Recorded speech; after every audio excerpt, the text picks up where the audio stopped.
Você já sentiu que sua vida precisava de uma pausa?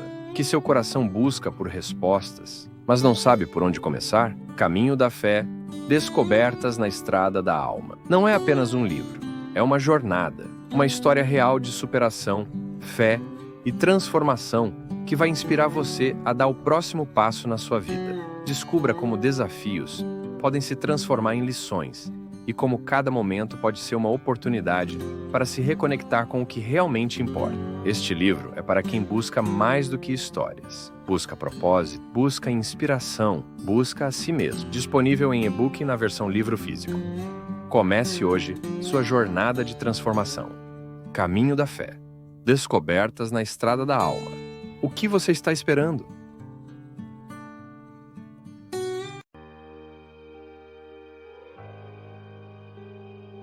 Padre Fábio, boa noite. Eu venho pedir um conselho. Tenho passado por muitas dificuldades no meu trabalho. Estou desanimada, triste, estressada, me sinto até perseguida, padre. Trabalho tanto e faço tanto pelos pacientes, para as pessoas que precisam, mas só recebo coisas ruins. Recebo muitas críticas e essas críticas me destroem. As cobranças aumentam todo dia e eu não tenho dado conta. Isso está acabando com a minha vida. Tenho o sonho de cursar medicina. Já fiz 5 anos de cursinho, não passo, e isso acumula dentro de mim e tem acabado com a minha alegria, minha autoestima. O que posso fazer para aquietar meu coração e resolver meus problemas? Nós não temos... A melhor maneira de administrar esses momentos difíceis é a gente refletir as causas.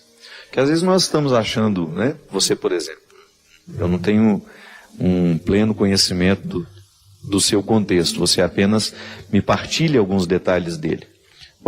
Vamos aqui, por exemplo, esse primeiro momento, em que você se sente desanimada e estressada e perseguida no seu ambiente de trabalho. Muito cuidado, às vezes você acha que a perseguição é que está gerando o estresse. E às vezes é o contrário. Às vezes é o estresse, a vida tumultuada que você está vivendo, uma vida que não... Pode ser que seja verdade ou não, mas uma vida que às vezes em que você não consegue colocar um tempo para o seu descanso, para o seu lazer, isso vai gerando uma dificuldade no seu relacionamento. Às vezes nós pensamos que o problema é o relacionamento. Não, às vezes o relacionamento é apenas um sintoma, uma consequência, né, daquilo que está de errado em nós. Então, às vezes, é a nossa estrutura de vida que precisa ser modificada para que depois a gente melhore as outras coisas. Então, a melhor maneira de lidar com o estresse, minha filha, de diminuir o poder desse estresse, é uma mudança de atitude mesmo. Você analisar o jeito como você está vivendo, a maneira como você está organizando o seu tempo, se você está dando ao seu corpo o descanso necessário, se alimentando corretamente. Tudo isso é fundamental para que o estresse não prevaleça em nós. Estilo de vida mesmo, minha filha.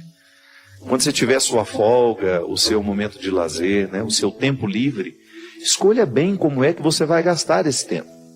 Porque às vezes nós somos tão infelizes nas escolhas que nós fazemos para o nosso descanso, né? É igual descer para Ubatuba, em época de festas. Eu fico vendo, o povo trabalha, aquele cansaço todo, aí vai para a praia. Um feriado prolongado, por exemplo. Aí vai bonitinho. Na hora que volta, leva 12 horas para subir a serra. Isso no domingo, né? Aí o descanso todo que teve, acabou, foi embora. A pessoa volta tão estressada, ela chega em casa chutando o cachorro, derrubando o papagaio do puleiro, porque ela está acabada, ela está destruída. Então, às vezes, nós escolhemos muito errado a maneira como nós vamos descansar. Então, a gente precisa ter um crivo, né? Será que vai valer a pena esse deslocamento? Será que, às vezes, fazer com que o meu descanso seja até um ficar em casa, né? Você descobriu o sabor de ficar na sua casa sem ter o que fazer. Ocupar-se com uma leitura, um bom programa de televisão, ou receber os amigos, estar com as pessoas que você ama. Enfim, a gente vai diminuindo o nosso estresse à medida em que a gente identifica o que é que está nos estressando. E muitas vezes, quando vamos identificar o que nos estressa, a gente chega a essa conclusão. Nós estamos vivendo de maneira muito errada. E a gente pode mudar isso. Você pode se recordar, você já deve ter escutado tantas vezes a história da ovelha perdida. Quando Jesus compara o amor que aquele pastor tem pela ovelha, ele vai buscar a ovelha que está perdida, ele não deixa que ela se continue esquecida, ele guarda de maneira responsável, né? Ele precisa deixar as 99 que estão ali. Aparentemente pode parecer uma irresponsabilidade, né? Mas é claro que ele deixou cuidadas aquelas que estavam ali. Elas já estavam no lugar certo, e ele saiu em busca daquela que estava no lugar errado. Nesta parábola, nós podemos descobrir a beleza de um Deus que sai para buscar o que está perdido. É natural do amor ir buscar o que está perdido. E Jesus nos ensina que Deus age assim. O pastor cuida das ovelhas que estão ali e ao perceber que está faltando uma, ele guarda as 99 e vai buscar a que está perdida. Também dentro das parábolas da misericórdia nós encontramos a história do filho pródigo. Daquele rapaz que resolveu pedir a parte da herança e ir embora. E depois de viver um tempo longe do pai, de ter gastado toda a herança, ele descobre naquele momento de ausência, de sofrimento, que a gente sabe que o sofrimento nos revela muitas coisas importantes. Naquele momento de dor e de sofrimento, de solidão, ele descobriu que o lugar dele não era aquele. Ele ficou indignado com o que estava vivendo. Ele ficou assustado com aquilo que ele havia escolhido. E o que ele faz? Ele se encoraja para ir buscar a reconciliação com o pai e pedir perdão. Na verdade, naquele momento que o rapaz descobre que ele está no lugar errado, que ele deveria estar na casa do pai dele, o coração dele se ilumina de uma maneira muito bonita para fazê-lo perceber que quando nós estamos vivendo uma situação de erros, é interessante a gente saber dar o passo para buscar a reconciliação. E o coração daquele rapaz o iluminou para que ele se encorajasse para ir buscar o perdão do pai. Tanto é que ele sai, olha, eu vou viver como um empregado na casa do meu pai, porque eu já não tenho mais direito à herança. Eu já gastei tudo que tinha. A minha parte, o meu pai já me deu e eu já gastei. Então ele não volta para querer ser filho de novo. Ele volta para querer ser empregado, porque ser empregado do pai dele era melhor que viver naquelas condições em que ele estava vivendo. Foi a conclusão a que ele chegou. O meu pai trata melhor os empregados dele do que eu estou sendo tratado aqui. Ele, na verdade, quando saiu de casa, ele queria festas, queria alegrias, queria se realizar. Ele achava muito pacata a vida que ele vivia na casa dele, né? E depois de ter feito todas essas experiências, ele chegou à conclusão de que estava errado. E isso é interessante na vida. Chegar à conclusão de que se está errado e não ficar lamentando. Não ficar vivendo as consequências do erro de maneira, como é que a gente poderia dizer? De maneira desastrosa, né? Viver a consequência do erro de maneira desastrosa é você não sair do erro. Mas de repente você percebe, errei, não fiz como poderia ter feito. Aí você vai buscar o acerto que você ainda tem direito. A misericórdia de Deus nos ensina isso, minha gente. Nunca é tarde para que a gente reconheça de que nós estamos no lugar errado. O pecado é o lugar errado. As escolhas infelizes que nós vamos fazendo, que vão destruindo a nossa vida, não é para isso que Deus nos projetou. Mas aí a gente precisa ter a coragem de acreditar que o Deus que nos espera está lá para nos tratar como filhos, não como empregados. E foi a grande transformação que aconteceu no coração do rapaz. Imagina ele voltando para casa, desejoso de reencontrar um lugar na fazenda do pai, mas para ser um empregado, porque ele não se sentia merecedor de ser reintegrado à família, de ser tratado como filho, porque foi ele mesmo que não quis mais. Existia uma lógica nessa história, né? É justo que quando uma porta se fecha, outras se abrem. Mas a sabedoria precisa ser buscada para identificar que na porta que se fecha, também há um cuidado de Deus sendo expresso. E que nem sempre a gente consegue compreender, não é mesmo? Talvez a gente tenha sido educado em pensar e acreditar que o cuidado de Deus será manifestado o tempo todo naquilo que nos favorece. Aparentemente, né? Quantas vezes na vida uma porta fechada significa oportunidade de crescimento? E mesmo que amar e ser amado consiste o tempo todo em estabelecer limites, em abrir portas, mas também em fechar portas. Amor de pai e de mãe se expressa no sim, nas oportunidades que a gente permite aos filhos, naquilo que a gente delibera, naquilo que a gente entrega, mas o amor também se expressa naquilo que nós negamos. Sobretudo quando você descobre que a palavra não, quando usada de maneira correta, ela ajuda a estabelecer limites necessários para a construção do caráter. Nós jamais vamos poder ter filhos educados, com bom caráter, se nós não dissermos não para muitas questões. Quando você percebe que o seu filho não está preparado para aquele presente, quando seu filho não está preparado para aquela situação, para aquela viagem, para aquele momento de solidão, né? Quando o filho começa a reivindicar que ele quer viajar sozinho, que ele quer fazer sozinho, quando você percebe que ele não está preparado para este momento, e você diz não a ele, mesmo que ele não compreenda, aquele não é importante na construção do caráter do filho. Isso é cuidar, né? Talvez porque a gente viva um momento de muita liberdade nos tempos de hoje, a gente tem identificado que cuidar é a gente permitir. Não. Cuidar também é não permitir. E é nesse equilíbrio bonito que nós vamos descobrindo a experiência do cuidado como frutuosa. E é interessante porque, em se tratando de religião, este lugar humano onde nós nos colocamos diante de Deus e com Ele estabelecemos uma relação, muitas vezes na religião nós vamos aprender de maneira muito errada que o cuidado de Deus se expressa naquilo que Ele providencia. Certo? Mas a providência de Deus não é só permissão. Há uma série de realidades que Ele vai nos negar que são importantes para nós. Pode ser que a gente não entenda a negação hoje. Mas quando depois de um tempo você vai analisar, é verdade, aquilo não me aconteceu, aquilo não me foi possível do jeito que eu queria, mas foi importante. Esta regra, minha gente, está nos jardins.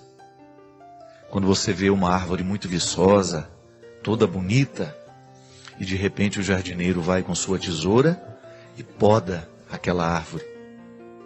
Aparentemente a gente acha um absurdo.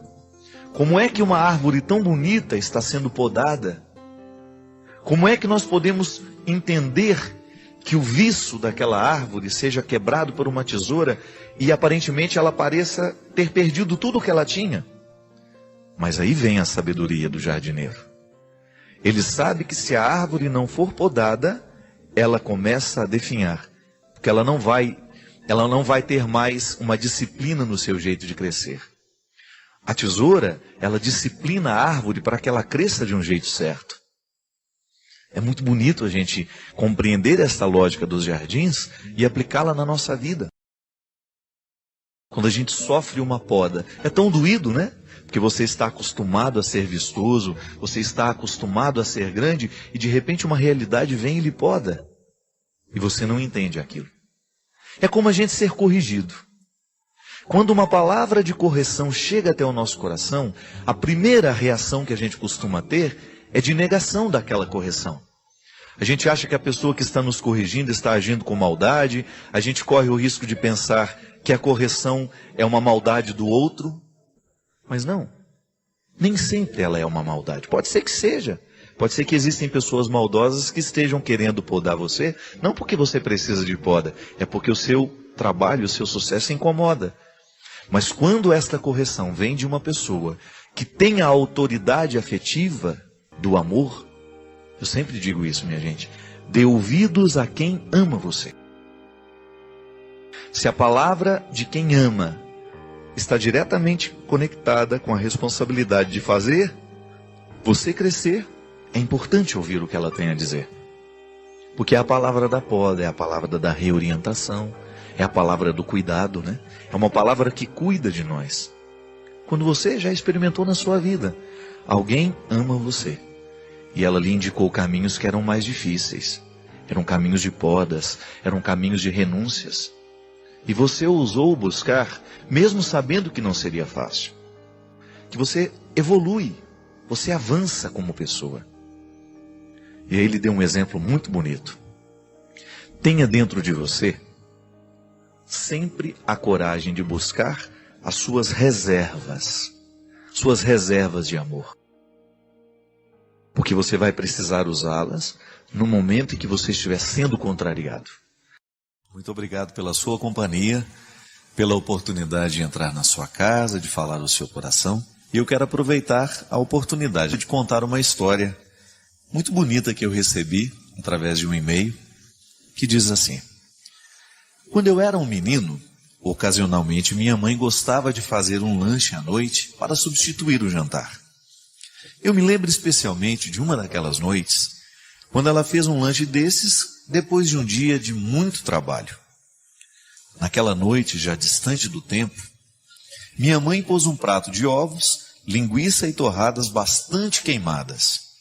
Colocou tudo isso diante do meu pai. Eu me lembro de ter esperado um pouco para ver se alguém notava o fato das torradas estarem tão queimadas.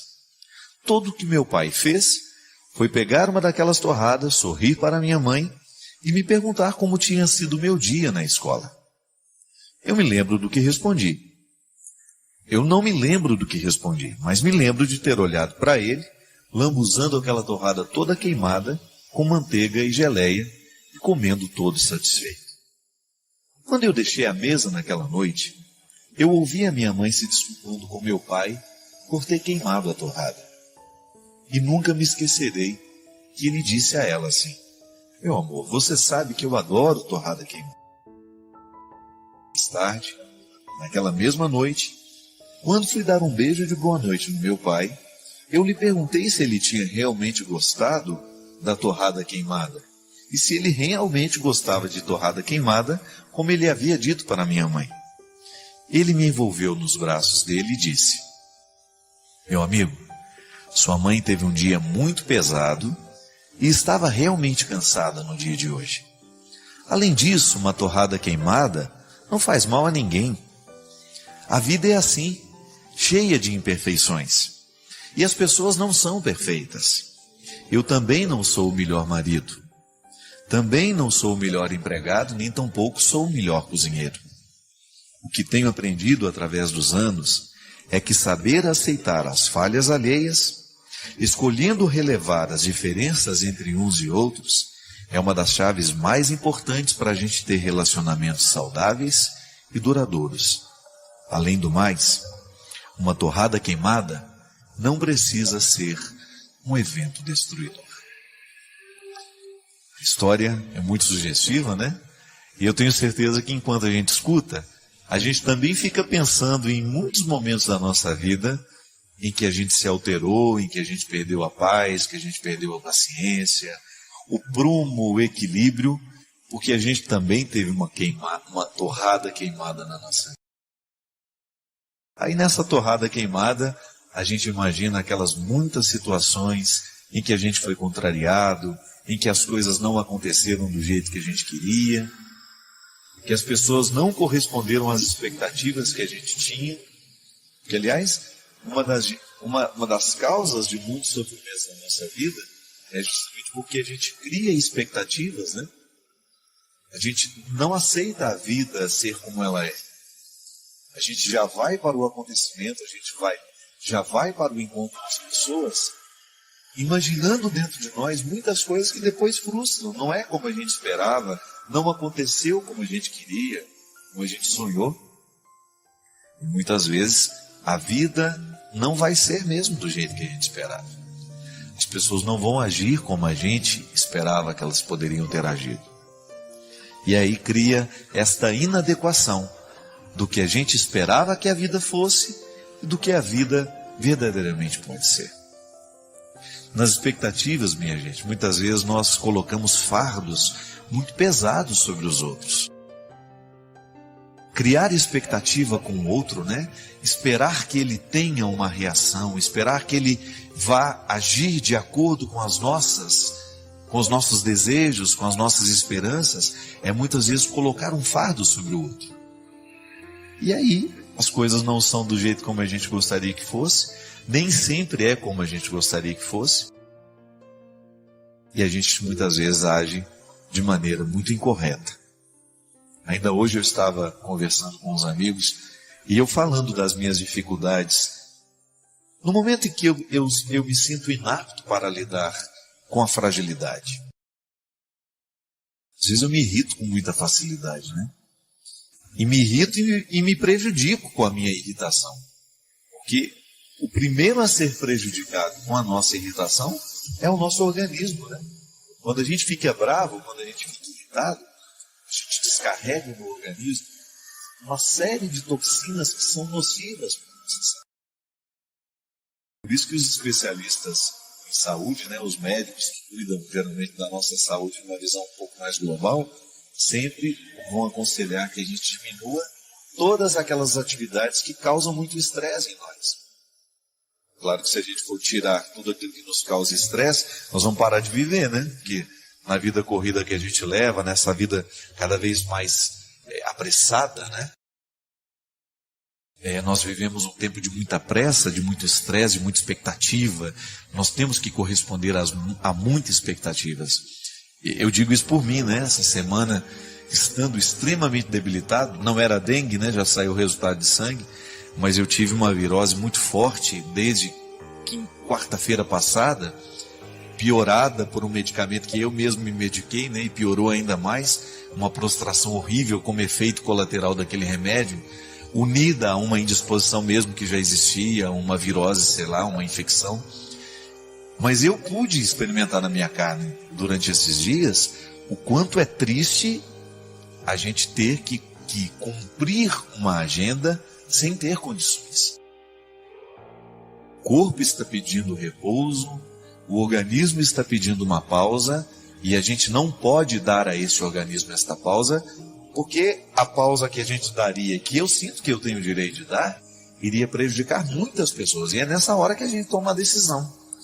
Eu vou fazer todo o esforço para estar lá na hora do evento, para dar conta do recado, mas no momento em que eu não estou no evento, eu quero criar o meu estado de repouso e de descanso, para eu poder dar conta de lá. Mas aí a gente vê o quanto que nem sempre as pessoas são compreensivas com você. O quanto é difícil você corresponder à expectativa daqueles que estão. Isso não é só para mim, é para você também. Quantas vezes na sua vida você teve que dar conta de compromisso não estando bem, e as pessoas que estavam ali também não eram capazes de compreender que você não estava bem? Às vezes o máximo que você podia oferecer era uma torrada queimada, né? Foi o que você deu conta de fazer na vida. O que você conseguia fazer naquele momento era uma torrada queimada. Mas o outro esperava muito mais de você. E tudo isso nos angustia, porque nós nos enchemos dessas expectativas. A gente também não fica feliz quando a gente não consegue dar o nosso melhor. Mas aí a gente também descobre que tudo passa, né? Passou a semana, passaram os eventos, e agora? Como é que nós podemos voltar a administrar a vida de um jeito que nós possamos administrar melhor, que nós possamos diminuir um pouco essas expectativas que nós temos, para a gente também viver com um pouco mais de serenidade no momento em que a torrada estiver queimando. A gente controlar um pouco, né, as nossas ansiedades, melhorar um pouco mais a nossa paciência mesmo com os outros, com a gente mesmo, para que no momento que a gente se deparar com a torrada queimada, a gente saber ser feliz do mesmo jeito. Essa história é muito sábia, né? Esse homem que no momento em que percebeu que a esposa estava cansada demais, que não foi um erro porque ela quis, ele resolveu dizer que ele gostava muito de torradas queimadas. Para quê? Para não deixar a culpa no coração do outro, que não soube fazer ou que não deu conta de fazer o que precisaria fazer. É assim que a gente vai crescendo, né, gente? Quando nós vamos descobrindo que há sempre um caminho a ser trilhado para que a gente possa ficar mais tolerante, para que a gente possa ficar mais amável, né? Quem sabe, com as pessoas que estão do nosso lado. A gente saber dosar, né? O que o outro pode nos oferecer, daquilo que a gente espera que ele venha nos oferecer. A gente ter essa consciência, essa clareza, essa maturidade, né? É maturidade, é questão de maturidade. A gente acolher a vida como ela está sendo, com tudo aquilo que a gente tem, com tudo aquilo que a gente não tem, saber o que nós podemos melhorar no dia de hoje, mas também saber aquilo que não pode ser melhorado e que vai precisar esperar o dia de amanhã. Essa serenidade, essa tranquilidade que vai nos dando condições de sermos felizes mesmo quando as coisas não acontecem do jeito que a gente espera. É tão bonito quando um ser humano se coloca diante da necessidade de ser melhor. Quando o ser humano se coloca diante da possibilidade de superar um limite que tem. Isso é honestidade. Isso é santidade já acontecendo em nós. Porque às vezes a gente acha que a santidade já é um estado definitivo. Não, não. A gente precisa compreender que a santidade é processual. Ela se dá aos poucos na nossa vida.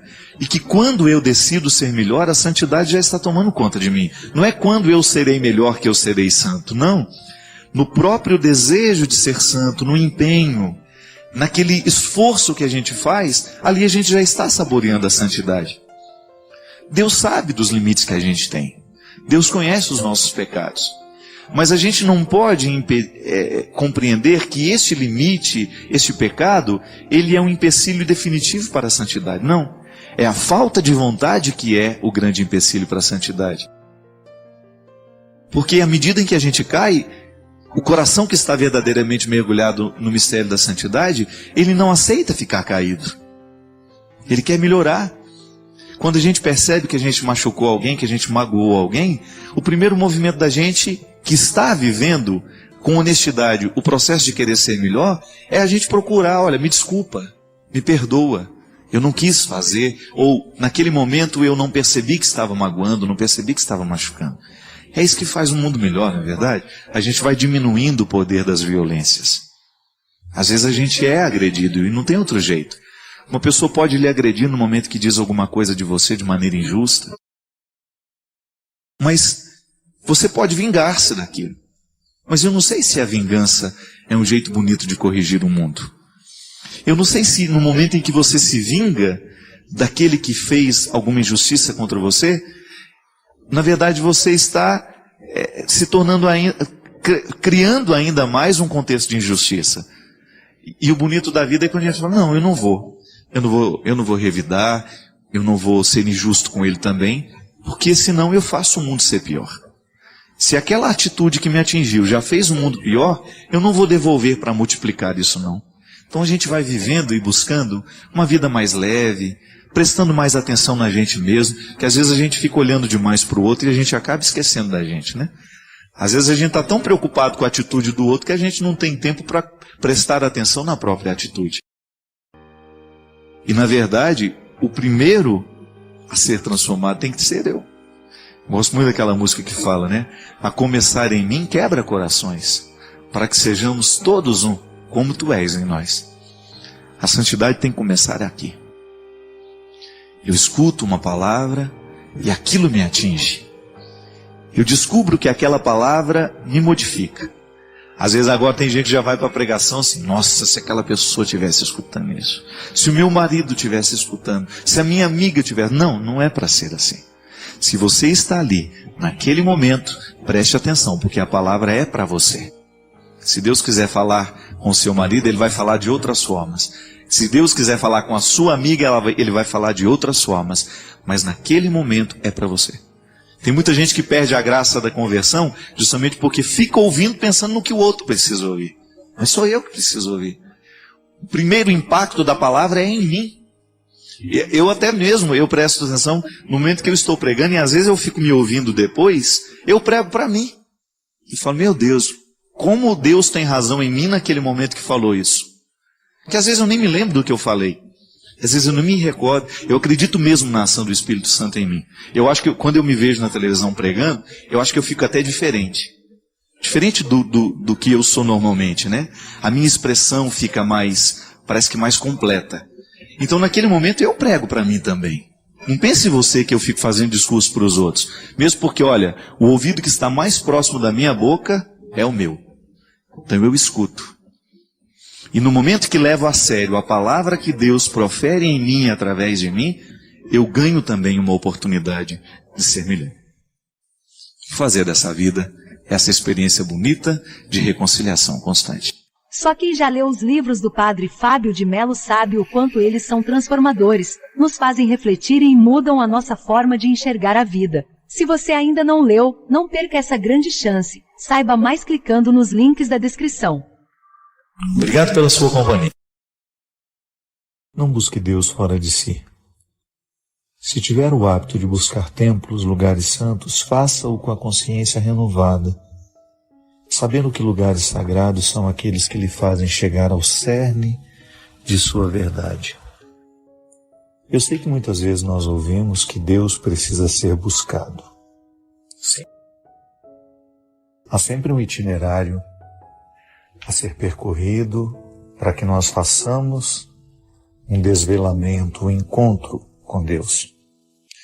Mas eu sei que toda vez que nós ouvimos que Deus precisa ser buscado, nós naturalmente pensamos no deslocamento geográfico que nós precisamos fazer para ter um encontro com Ele.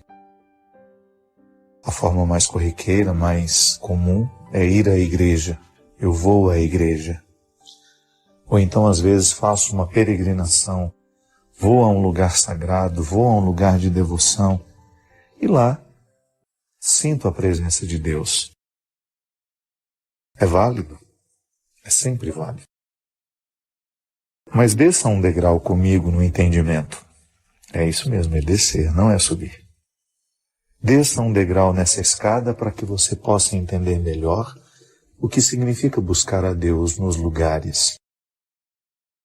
Nós vamos aos lugares que nos ajudam a ficar em nós, porque o único lugar que, de fato, nós precisamos acessar para encontrar Deus é o nosso coração, a nossa mente.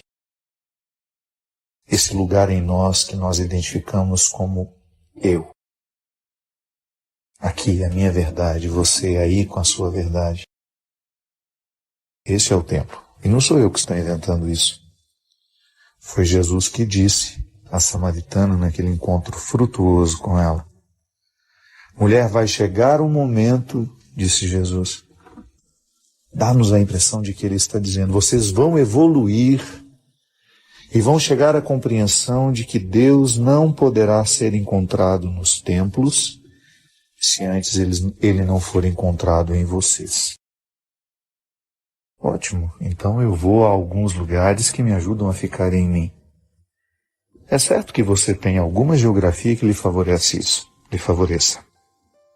É claro que você tem pessoas que lhe favoreçam esse chegar em si. A gente vai ao terapeuta, pagamos por isso.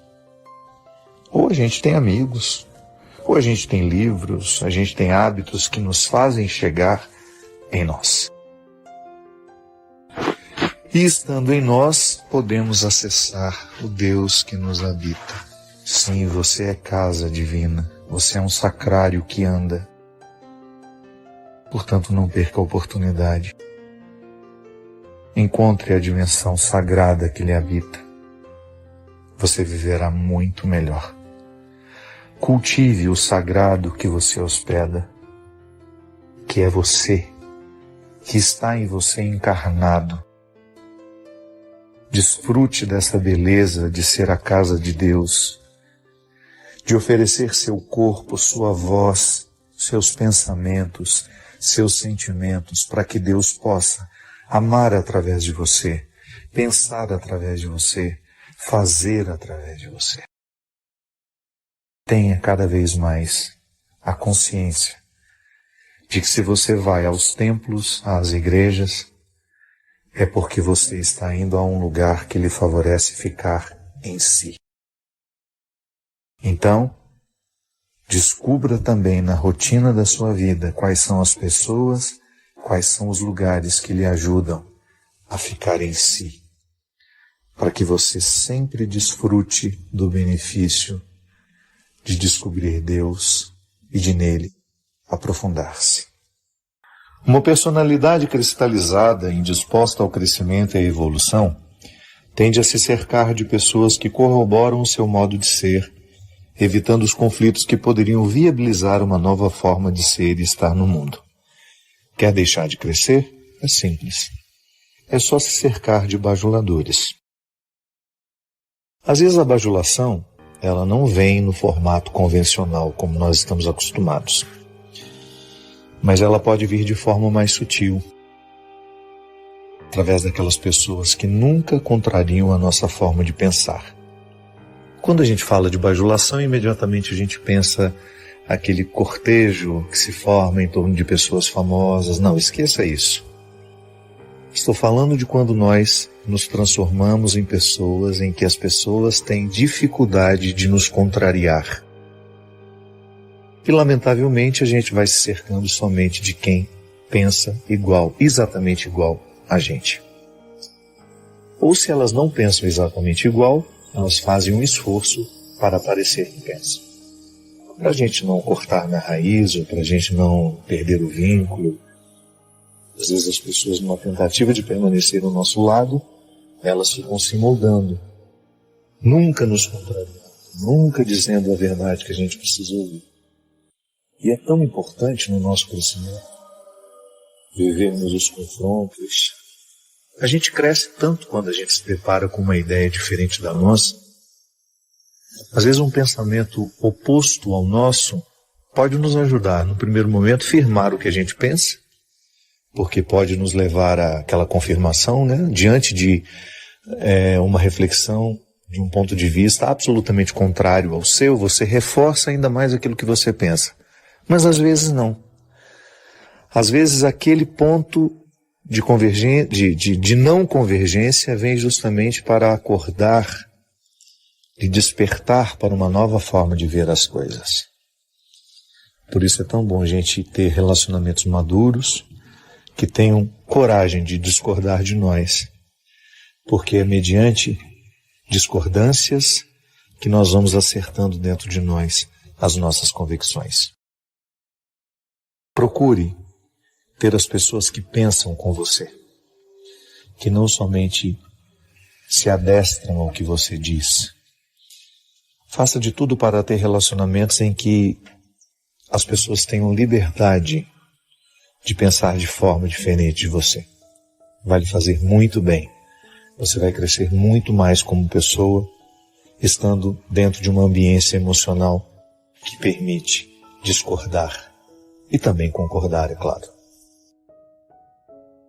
Hoje eu vivi uma situação que me fez pensar muito sobre o poder que a gratidão tem de reorganizar dentro de nós aquilo que a gente viveu e que ficou...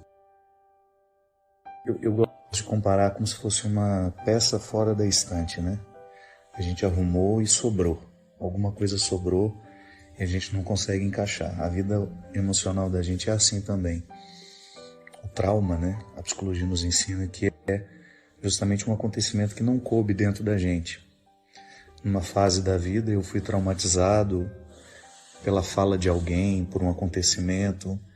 Então eu não soube acomodar dentro de mim. Porque quando eu sou criança, eu não tenho os filtros da maturidade que me permitem não deixar que aquilo que está sendo dito, que aquilo que está sendo feito, possa me machucar tanto. Por não ter esse filtro, eu acabo vivendo o trauma, que é a minha incapacidade de guardar de uma forma positiva aquilo que eu vivi. E chega um momento da vida que tudo isso vem à tona, né? As faturas do vivido sempre chegarão nas nossas mãos. E hoje eu estava pensando de como faz diferença na hora que nós vamos viver essa organização, a gente ser movido pelo sentimento de gratidão, que é justamente uma forma de se perdoar, né? Às vezes a gente não consegue olhar para aquilo que a gente viveu, para aquelas situações em que a gente fracassou, em que a gente não teve condições de dar a melhor parte, de fazer da melhor forma. Então aquilo não cabe dentro de nós e a gente vai levando uma amargura e que não faz sentido, né? Porque a amargura que a gente sente hoje não corrige o erro do passado. Eu sempre gosto de fazer a diferenciação entre a culpa e o arrependimento. Essa incapacidade de guardar dentro de nós, de armazenar de uma forma harmoniosa o que a gente viveu, geralmente gera culpa. Então eu me sinto culpado porque eu não dei conta, porque eu fui reprovado, porque eu fracassei, porque eu não passei, porque eu não alcancei, a minha meta não foi cumprida. Ou então posso me sentir arrependido de alguma coisa que eu olho, reconheço que não deu certo porque eu errei em alguns pontos, não calculei bem, não fiz as melhores escolhas. Então o arrependimento, o arrependimento me proporciona novas oportunidades. A partir dele eu posso corrigir o presente. Nunca a culpa nos faz voltar para o passado que a gente não modifica. O arrependimento nos faz prestar atenção no presente que agora está diante de mim e que pode receber a minha intervenção. Eu estava pensando de como, no momento em que eu sou grato, eu chego à conclusão de que a vida foi como poderia ter sido mesmo. Eu não tinha as forças para ser forte naquele momento, eu não tinha sabedoria para escolher melhor. Então, à medida que eu vou reconciliando isso dentro de mim, que eu vou derramando a água do perdão sobre isso, né? Existe uma expressão bonita na mística que são as abluções, que são os mergulhos que nós fazemos das nossas realidades na graça de Deus, na crença, a crença que você tiver nesse sagrado que lhe habita. A gente vai ficando cada vez mais leve. Então olho para o que eu vivi e sou grato. Sou grato por tudo. Eu fico pensando, minha gente, se eu tivesse sido privado de todas as situações que me fizeram sofrer, certamente eu não teria alcançado nem 20% do que eu já alcancei de mim. Claro que eu estou longe de ser, de estar na minha melhor versão, mas aquilo que eu já alcancei de mim hoje me permite ser um homem feliz. E tudo isso é porque, de alguma forma, eu agradeci. Tive uma vida muito difícil, tenho até hoje, mas não reclamo não. Eu sou grato pela vida, por tudo aquilo que eu já consegui viver, por tudo aquilo que eu tenho hoje. Essa gratidão com a vida eu aprendo muito com a minha mãe, que sempre teve uma vida muito, mas muito difícil. Aliás, a história dela me inspira muito. E eu nunca vi, assim, na minha mãe um traço de rancor, de mágoa. E todo mundo que conhece minha mãe sabe, né? Ela tem um humor delicado, ela é engraçada, ela não precisa contar piada para fazer a gente rir.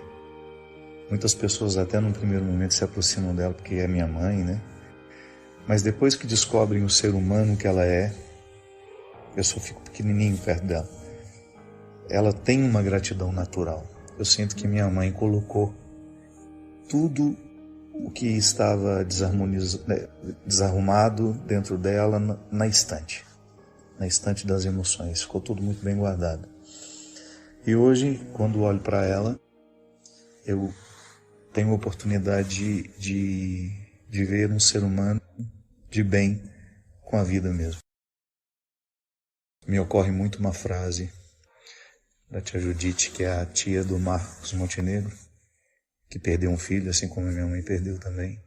Ela contou toda a história, que é muito triste, e depois ela sempre finalizava assim, mas está tudo certo. É isso mesmo, acho que quando a gente vive essa reconciliação diária com aquilo que nos aconteceu, a gente não vai dormir com os ressentimentos. E aí isso nos livra de nos sentirmos vítimas, coitadinhos de nós, olha como eu sofro. Porque na verdade esse é o grande... É o fato que nos paralisa, né? Quando a gente começa a se interpretar com vitimismo. Acho que fica muito mais leve a gente olhar para a vida, por mais difícil que ela seja, e ela é difícil para todos nós, Aí a gente olhar bem nos olhos dela e dizer: Dona Vida, a senhora não me deve nada, está tudo certo. Vamos continuar porque está tudo certo. Desejo do fundo do meu coração que nessa semana de Páscoa você tenha a disposição interior de mergulhar em você, identificar o que está morto e o que precisa receber o sopro de uma vida nova.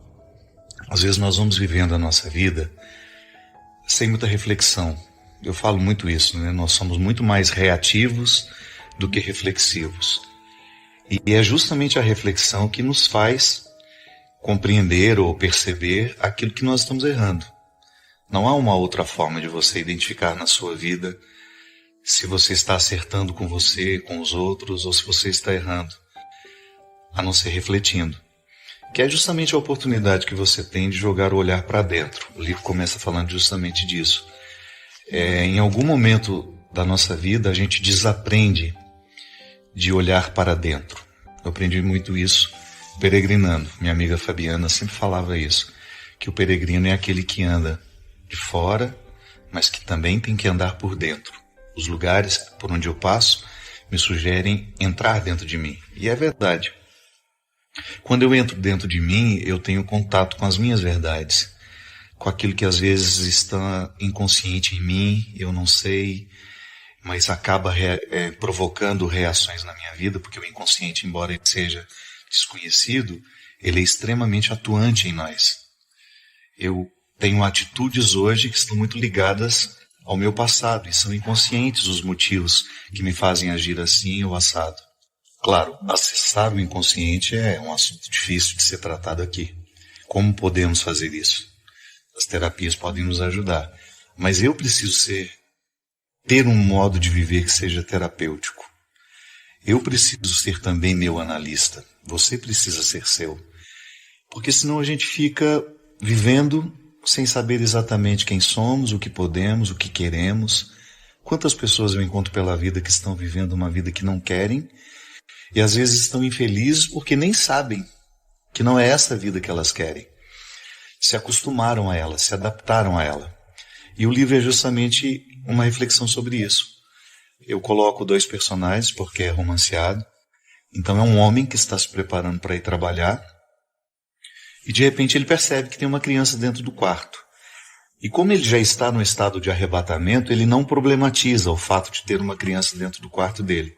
E ele começa a estabelecer um diálogo com ela, com essa criança, que é uma menina, que começa a fazer algumas perguntas para ele. Uma pergunta simples, né? O que você enxerga quando você se olha no espelho? E ele responde muito praticamente: meu corpo, né? Ela, mas o que tem além de tudo isso? E pronto, aí começa uma conversa muito interessante, que é um diálogo do homem com a consciência. A consciência é uma menina, uma criança, e eu quis dar esse simbolismo porque geralmente quando nós acessamos a nossa criança, lá não existe muito disfarce. Nós somos muito verdadeiros quando somos criança. E depois, à medida que a gente vai ficando educado, a gente costuma soterrar muitas das nossas verdades para que a gente... Então, às vezes, nesse processo de adaptação, para a gente ser aceito, nós abrimos mão de quem somos. E aí passamos uma vida inteira fazendo coisas para as quais a gente não foi feito, estabelecendo relacionamentos que não agregam. E esse homem vivia justamente isso, trabalhava demais, já não tinha nem tanto tempo pela frente, porque chega um momento da vida em que a gente tem mais passado do que temos de futuro. E ele precisava se fazer essa pergunta: como é que ele gostaria de gastar este restante de vida que ele tinha? Não é justo a gente olhar para o tempo que a gente tem e nem saber quanto tempo a gente tem, sabendo que nós vamos desperdiçar aí mais 2, 3, 4 anos numa situação que a gente sabe que não é pra gente, que não nos faz felizes, que não nos realiza. E aí esse homem se encoraja a ir conversando com essa menina ao longo do livro, claro, num primeiro momento cheio de resistência, porque todos nós não gostamos de ser desafiados quando nós identificamos que não estamos coerentes. A incoerência é um desconforto. E aí, à medida que eles vão conversando, o diálogo vai abrindo a mente dele e ele vai entrando dentro dele, fazendo essa viagem interior que eu falava no início. Tão necessária, minha gente. A qualidade da nossa vida depende do quanto a gente se conhece. E é bonito porque quanto mais eu me conheço, mais eu encontro Deus que está em mim. O encontro de Jesus com a samaritana me fala justamente disso. Ele diz para ela, chegará um momento que não será aqui, nem ali, nem acolá que você vai encontrar-se com Deus. Mas é quando você viver e estiver em espírito e verdade. Isso é, quando você estiver em você, ali você terá a oportunidade de estar em Deus. E quando a gente está em Deus, os equívocos caem por terra. Porque eu acredito que a espiritualidade, a mística, ela justamente se presta a esse papel. Em nos fazer viver em nós, conscientes, cada vez mais conscientes. Acho que a maturidade é isso, minha gente. É a capacidade de perceber o que nos envolve, a vida que nós estamos vivendo e ter liberdade de decidir se nós queremos ou não continuar assim. Boa oportunidade que a gente tem de proporcionar-nos mesmo essa proeza de renascer. Às vezes nós estamos tão necessitados de um sopro novo, de um novo ânimo, de uma nova forma de olhar. Eu gosto de viver para esclarecer. Eu gosto muito de cantar aquela música disparada. Eu vivo para consertar. Tudo aquilo que eu encontro de errado, eu gosto de ajudar a consertar. E fazer esse papel na vida das pessoas é muito, muito precioso. Saber que de alguma forma a minha palavra, a minha reflexão, aquilo que eu aprendi com Jesus, que faz parte da minha vida e que está tão integrado em mim, possa ajudar a libertar outras consciências também. Bem a sós, recobra teus cuidados já esquecidos, coloca ao colo o teu ser franzino, a tenra idade, os prados imaculados da divina infância, e conceda-te a delicada subversão de renascer. Se a gente quer resultado, nós temos que lutar. Não adianta, nada vai cair do céu. Nada cai do céu. Fé nasce do chão. Acho que a gente inverteu as coisas, né? A nossa oração tinha que ser voltada para o chão o tempo todo. Que é aqui que Deus floresce. Deus é igual semente, floresce no chão. Essa metáfora de que Deus está no céu, isso é bonito. Mas é aqui, ó, é pisando nesse chão que a vida acontece.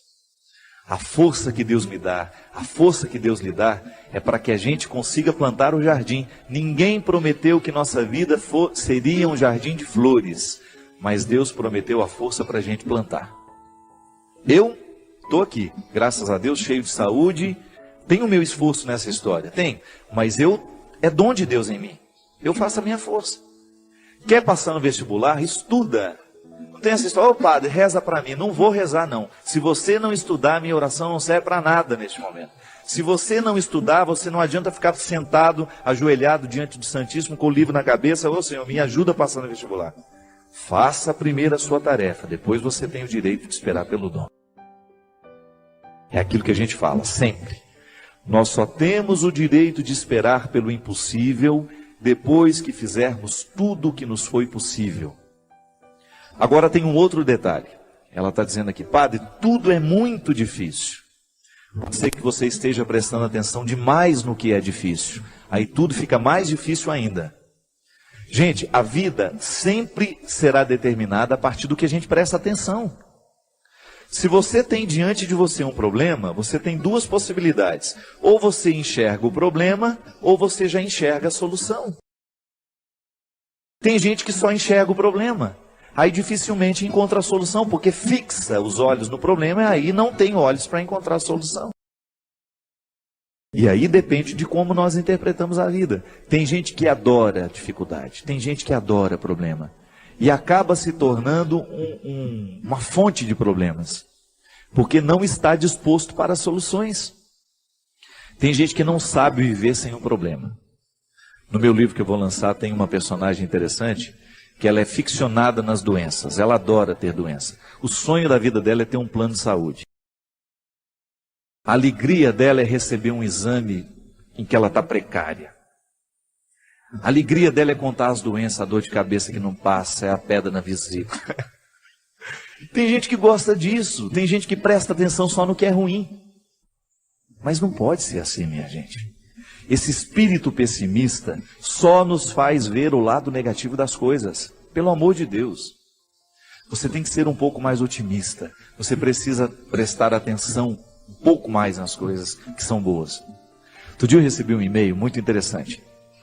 Dizem que tinham duas crianças brincando no gelo e de repente o lugar em que uma delas estava quebrou e ela caiu e ficou presa ali dentro. E a outra criança, num ímpeto de salvar aquela outra que estava ali dentro, quase morrendo já congelada, retirou o seu patins e começou a quebrar aquela outra parte lateral para que desse espaço para retirar o amiguinho que estava ali dentro. E com muito esforço aquela criança conseguiu. Milagrosamente, ela buscou uma força tão grande dentro dela que ela conseguiu, mesmo não tendo força o suficiente para isso, ela conseguiu quebrar aquele gelo com o patins. E quando chegou o adulto, né, que viu a situação, não acreditou. E foram chegando outras pessoas, até que uma delas falou assim: como é que esse menino conseguiu quebrar esse gelo e retirar a outra criança que estava aí dentro? Aí o outro falou assim: é porque nenhum de nós estávamos aqui para dizer que ele não conseguia. E é interessante.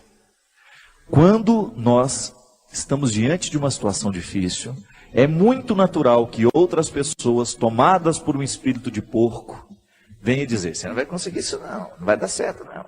Não é? E sempre tem um assim: eu não falei? Eu não sei não, estou achando que esse negócio vai dar certo não. Sempre tem um espírito de porco pronto para jogar uma frase destrutiva, que vai desanimar. Mas não. Se a gente não presta atenção nesses discursos, nós vamos extrair coragem dentro de nós de um jeito que a gente não sabia que tinha. Então, minha filha, às vezes, tudo está tão difícil. Não, não é bem assim.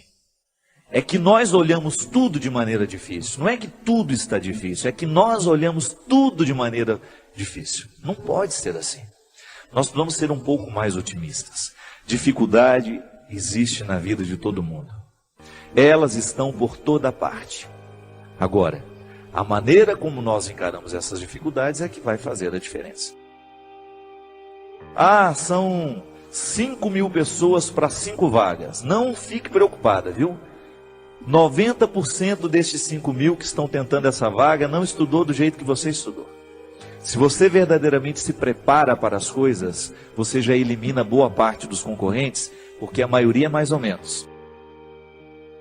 A maioria está vivendo mais ou menos. A maioria está fazendo mais ou menos.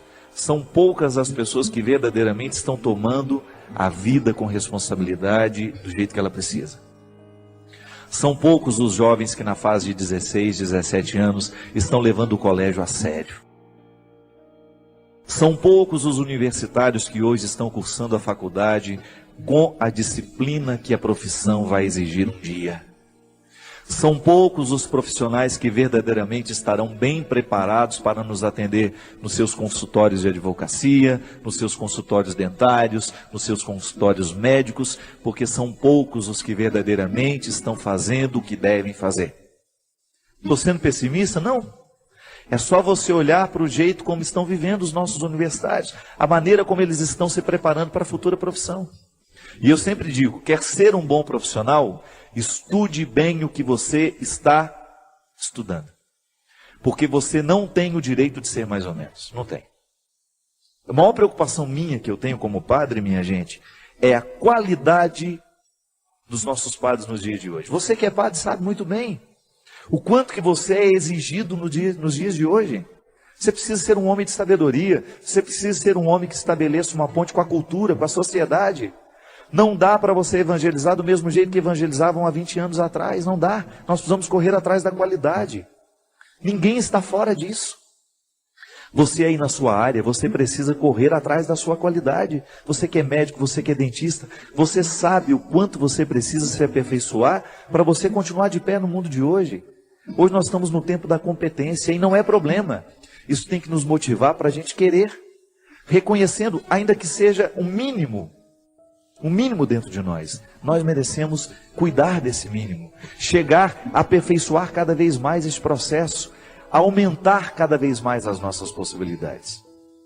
E aí na hora que a gente esbarra na nossa fragilidade, a gente tem que aprender com ela.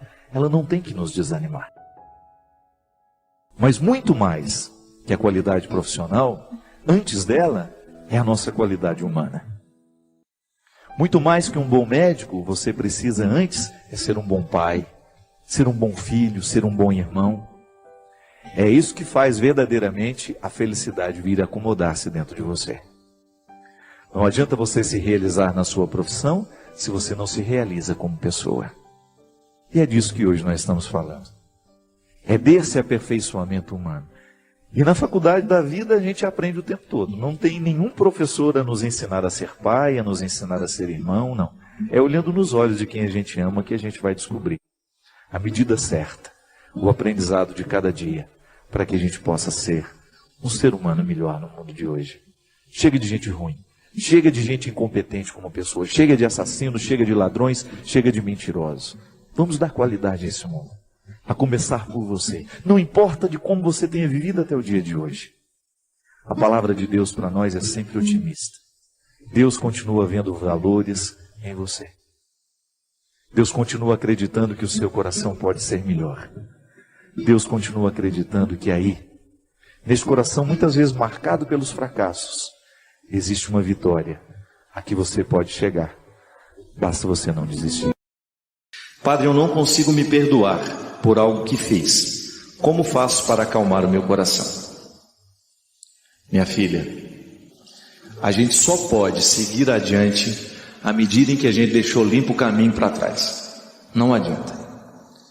A nossa vida afetiva, se nós não nos exercitarmos na experiência da reconciliação diária, nós não vamos longe. A experiência religiosa consiste desde a leitura de um texto sagrado, do observar formigas trabalhando e também de um olhar amoroso sobre nós mesmos. Isso é religião. É você lançar um olhar amoroso sobre si mesmo. O que é o olhar amoroso? É o olhar da reconciliação. Sabe por que às vezes a gente não se perdoa? É porque a gente não se compromete com a segunda parte do perdão que a gente precisa se dar. Como é que eu vou me perdoar se eu continuo agindo errado? Se eu, ao me perdoar, não faço um esforço para a minha mudança, eu vou continuar patinando e não chego a lugar nenhum. E às vezes nós encontramos, gente, pessoas tão especiais, perdendo a vida, perdendo tempo, porque fica remoendo o passado, fica igual gado, né? Eu achei impressionante quando eu descobri que o capim que o gado come, ele fica comendo ele o dia inteiro. Porque que ele chama ruminar, né? Eu não sabia disso. Eu aprendi isso, era já criança crescida, que eu ficava vendo aquela vaca lá. Parecia que estava chupando chicletes, né? E eu perguntei a minha irmã, quem que dá chiclete para a vaca ficar mastigando desse jeito, né? E aí ela disse, não, ele não está mastigando chicletes, ele está ruminando. E ruminando o alimento, é extrair do alimento o máximo que ele pode lhe dar. Pelo amor de Deus, não vai ficar ruminando o peixe que você comeu, né? Joga para dentro, traz para fora, joga para dentro. Só o gado é que sabe fazer isso. A gente rumina de outro jeito. Mas o alimento que ele comeu, ele volta, né? E fica fazendo aquele processo. Ele está extraindo o máximo do que o capim pode lhe dar. Isso é ruminar. Quando nós ruminamos de maneira positiva os nossos erros, nós extraímos dele o máximo que eles podem nos ensinar. Caso contrário, eu fico, desculpe a expressão, comendo o próprio vômito. Isso é lamentável. Quando você fica se alimentando o tempo todo do que não deu certo e lembra toda hora, ai meu Deus, mas eu não fiz, mas eu não dei conta. Pelo amor de Deus, é virar a página e continuar. Nós precisamos acreditar o tempo todo nisso, minha gente, senão a nossa vida é impraticável, ela é impossível. Não adianta a gente ficar esperando a perfeição, ela não vai chegar em nós. Nós não seremos perfeitos. O máximo que a gente vai conseguir é ser santo. E ser santo é você reconciliar as suas imperfeições com você mesmo e você começar a trabalhá-las para que elas se transformem em virtudes. O bom santo é aquele que fez dos seus pecados uma grande virtude. É o que a igreja nos ensina, é o que a igreja nos sugere. O cristianismo só é saudável à medida em que ele nos inspira a lidar bem com as nossas misérias. Eu não sou escravo das minhas misérias. Não sou eu que pertenço às minhas misérias. As minhas misérias é que me pertencem. É igual o exemplo que eu dei, né? Tem um amigo que tem tanto ciúme do carro dele, Mulher não pode abrir a maçaneta, senão a unha dela arranha a maçaneta. A gente não pode entrar com o pé meio suspeito, porque pode parecer que está sujo e vai sujar o carro dele lá dentro. Aí um dia eu perguntei, peraí, é você que é dono desse carro ou esse carro que é dono de você? Quem é que manda em quem nessa história? O mesmo acontece com as nossas imperfeições. Quando nós começamos a dar às nossas imperfeições o poder de nos comandar. Quando nós começamos a autorizar os nossos defeitos a serem a centralidade da nossa vida. Nós não podemos centralizar os nossos defeitos e torná-los o motor, né? A engrenagem, a peça de engrenagem. O que é a peça da engrenagem? É aquela que faz o motor funcionar, rodar. A máquina roda a partir do funcionamento da engrenagem. Se eu coloco na engrenagem principal os meus defeitos, então eu vou girar em torno dos meus defeitos. E dificilmente eu vou conseguir enxergar neles algum processo de mudança. Agora, se eu coloco a minha atenção nas minhas possibilidades, então eu vou colocar todo o meu empenho, a minha vontade nas minhas possibilidades. Por que o invejoso não vai para frente? Porque o invejoso vive olhando para o quintal do outro. Ele não é capaz de administrar a própria vida, mas ele deixa que o outro, com seu sucesso, fique administrando a vida dele. O invejoso, na verdade, o que ele é? É uma pessoa extremamente infeliz. Ele não consegue viver a própria vida porque ele quer a vida do outro. Ele não consegue construir a própria riqueza porque ele quer a riqueza do outro. Ele não consegue desenvolver os próprios talentos porque ele quer o talento do outro. Pelo amor de Deus. Toda pessoa de sucesso é sempre invejada. Isso não é um privilégio seu. Não. Todo mundo que alcança alguma forma de sucesso na vida será invejada. Agora, ela será destruída à medida em que ela parar para ficar escutando os invejosos. Não é verdade? Se a gente dá trégua àquele que tem inveja da gente, ele nos destrói. Agora, se eu, meu amigo, é aquela velha história, enquanto os cachorros estão latindo, a minha carruagem passa. Sua carruagem tem que passar nessa hora. Não pare para ficar ouvindo aquilo que não vale a pena. Não fique colocando a sua atenção nas palavras de quem não tem consideração por você. É muito bom, gente, a gente receber palavras que estejam comprometidas com a gente. Eu tenho algumas pessoas que às vezes me escrevem com regularmente. E às vezes eu comecei a observar que tem algumas delas que só escrevem para falar defeitos. Que nos últimos 5, 6 e-mails eu não encontrei uma palavra assim de, olha, estava legal isso. Não, é sempre salientando um defeito. Eu não quero isso para a minha vida. Eu só vou aceitar a correção fraterna de quem sabe colocar o que diz de maneira carinhosa, e que não faz da sua conduta excessiva de correções. Eu não preciso disso, eu já tenho maturidade suficiente para saber os caminhos que eu quero trilhar. Agora, os amigos que estão próximos me corrigirão na medida certa. Eu não quero dar a alguma pessoa que é apenas conhecida a autoridade de ficar me corrigindo todo dia. Bem, será que parou para perguntar qual é a opção que eu fiz? Por que eu fiz daquele jeito? Por que falei daquela forma? Não. Às vezes a pessoa já vem com a correção pronta porque ela acha que ela já tem a totalidade do conhecimento a respeito da sua verdade. Não, muito obrigado. E às vezes o nosso erro, a nossa infelicidade nasce disso. Quantas pessoas você encontra infeliz, mas infeliz mesmo? Eu encontro essas pessoas. Elas estão profundamente infelizes porque elas começaram a colocar o ouvido delas numa parede em que elas só escutam inveja. Não tem aquela história, gente, de colocava o copo para a gente escutar, o outro falando mal da gente? Olha que imbecilidade. Vê lá se eu quero ouvir o outro falar mal de mim agora. Eu não.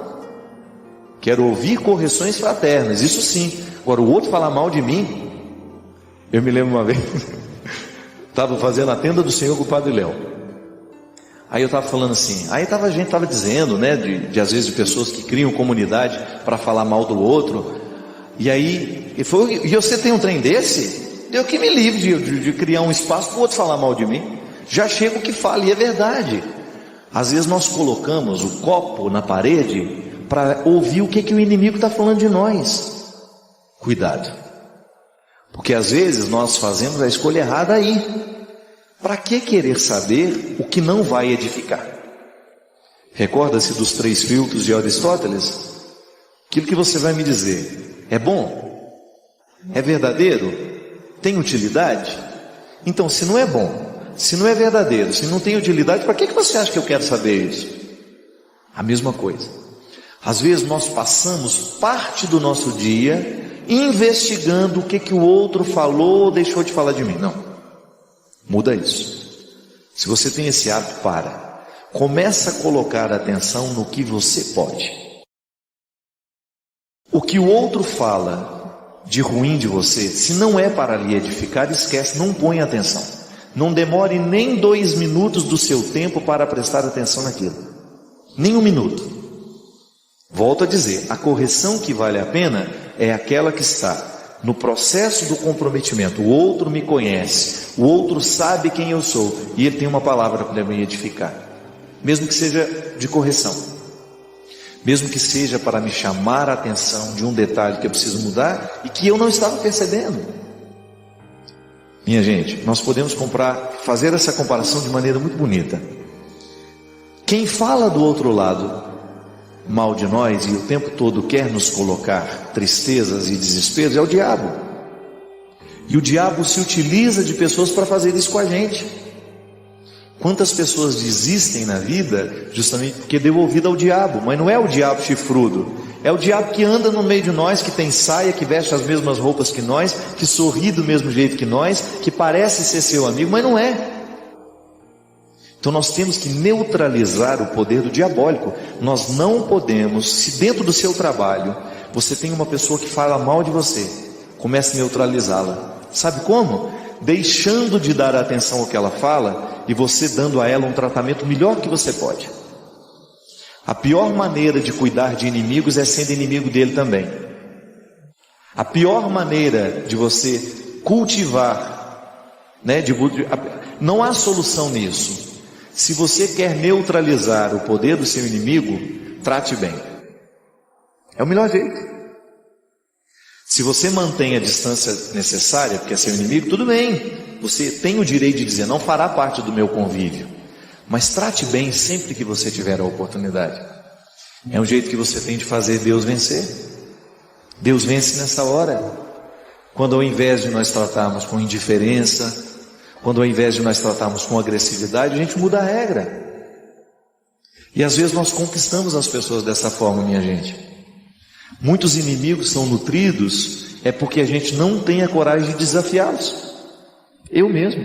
Quantas pessoas que se diziam minhas inimigas, e que no momento em que eu tratei como se fossem meus amigos, elas ficaram sem graça. Às vezes dentro do nosso lugar de trabalho, a gente enfrenta essas coisas. A pessoa nos trata mal, inventa coisas sobre nós, e faz fofoca, faz isso, faz aquilo.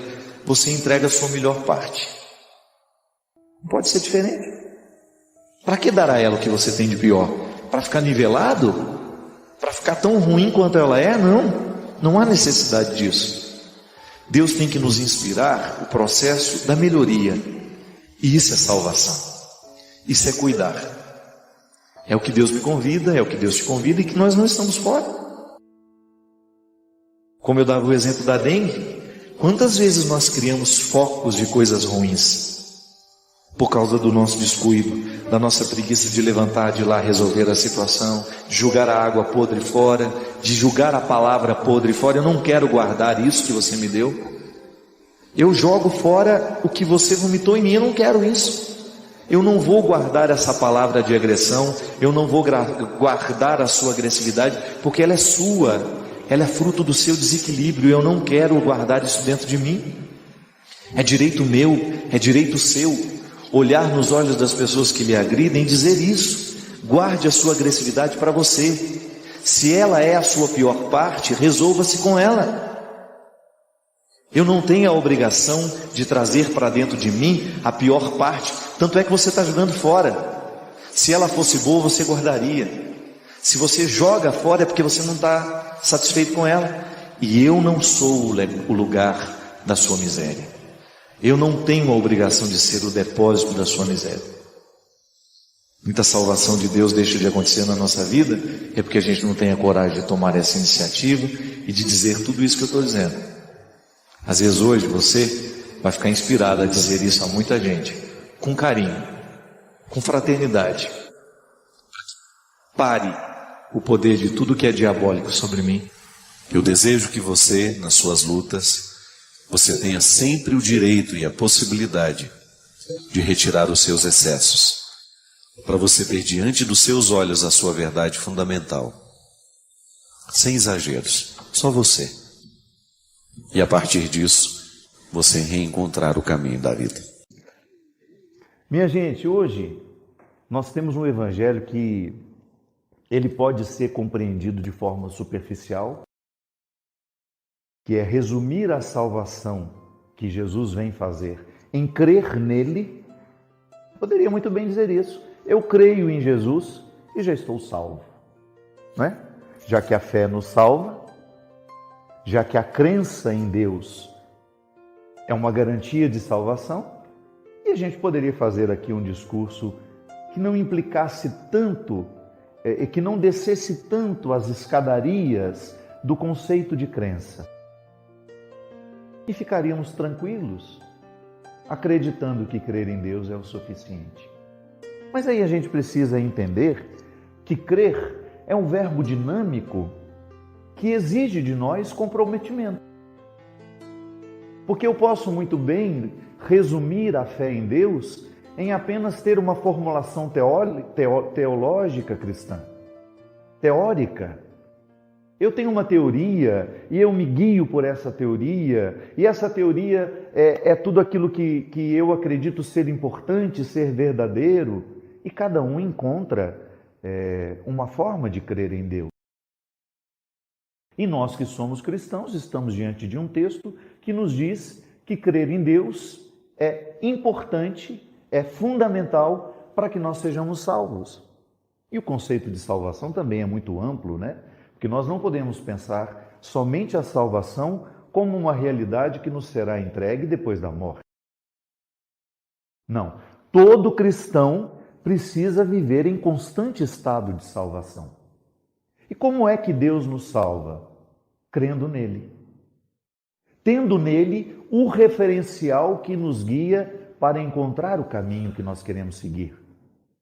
Por isso que o conceito de crença, ele é dinâmico, ele é existencial, ele se mistura na vida. Porque crer não significa apenas professar teoricamente uma fé. Crer é você encarnar aquilo que você crê.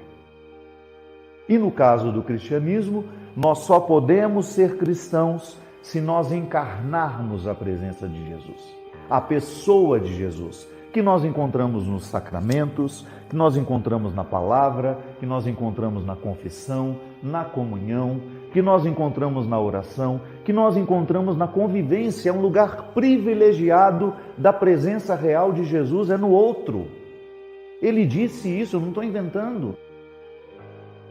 No final do Evangelho de Mateus, Jesus fala sobre as condições para ser salvo. Visitar quando ele está doente, dar comida quando ele estiver com fome, ser abrigo quando ele estiver descoberto. E os discípulos perguntaram, mas quando foi que nós o vimos com fome? Quando foi que nós o vimos com sede? Quando é que nós o vimos com necessidade de ser abrigado? Aí ele se coloca no lugar do outro e ele diz, toda vez que vocês negaram fazer isto a um menor dos meus irmãos, vocês estão negando a mim. Então veja bem, Jesus se identifica imediatamente, não tem mediação. Onde existir uma pessoa necessitada, seja de saúde espiritual, de saúde física, de alimento espiritual, de alimento material, de abrigo espiritual, de abrigo material, ali Jesus está presente, como está presente aqui na Eucaristia. Mas nós não queremos este comprometimento, isso é demais para nós. Pois é, eu lamento informar que se nós não entendemos ainda isso, nós não cremos. Porque crer não é apenas repetir fórmulas teológicas, não é apenas saber a catequese de cor, é você encarnar a proposta de Jesus. E a proposta de Jesus é que cada um de nós pudéssemos ser onde estamos, com quem estamos, a sua presença real. Então ele está naquele que ajuda, ele está naquele que recebe. E nós, por excelência, porque somos nele, estamos nele configurados, nós somos seres de comunhão. Crer em Deus é levar o seu desejo para o mundo. E é muito interessante porque na primeira leitura fala isso, né? Que nós somos de cabeça dura. Temos dificuldade de entender, mas muito. A gente entende de Deus aquilo que nos convém. Nós estamos muitas vezes adaptados a um cristianismo mastigadinho, fácil de ser engolido, glamourizado muitas vezes, vaidoso. Quantas vezes nós nos percebemos dentro de um cristianismo repleto de vaidade espiritual? Nós somos melhores que os outros, nós somos salvos e os outros não. Quantas vezes você encontra crente, não estou dizendo evangélico não, viu? Porque quando eu cresci, onde eu cresci, toda vez que falava crente, era o povo evangélico. Não, crente é todo aquele que crê. Então, quando você encontra um crente vaidoso, que se sente melhor que os outros, que se sente mais especial que os outros, esqueceu, perdeu tudo do cristianismo. Já se perdeu do cristianismo há muito tempo. E a crença não está movendo o coração para o lugar em que ele precisa, para onde ele precisa ser movido. Não. Nós não podemos simplificar o cristianismo e transformá-lo numa teoria que não transforma a nossa vida. Precisa transformar a nossa vida. Precisa transformar o nosso coração. A experiência que nós fazemos de Jesus, ela vai se desdobrar em atitudes depois. O que adianta eu vir aqui, comungar, participar lindamente, cantar, ouvir o sermão, ouvir as palavras, sair daqui e ser uma pessoa insuportável por onde eu for?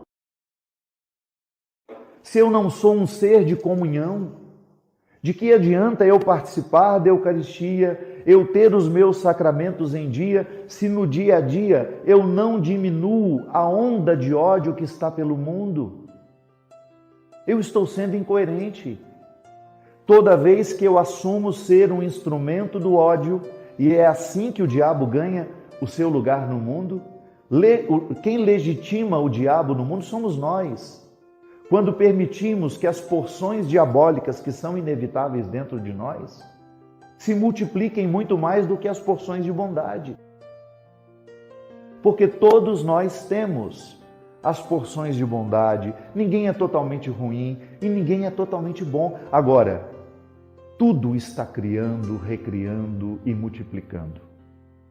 Quando eu opto por ser uma pessoa que legitima a presença do ódio no mundo, naturalmente eu estou deixando de legitimar a presença do bem.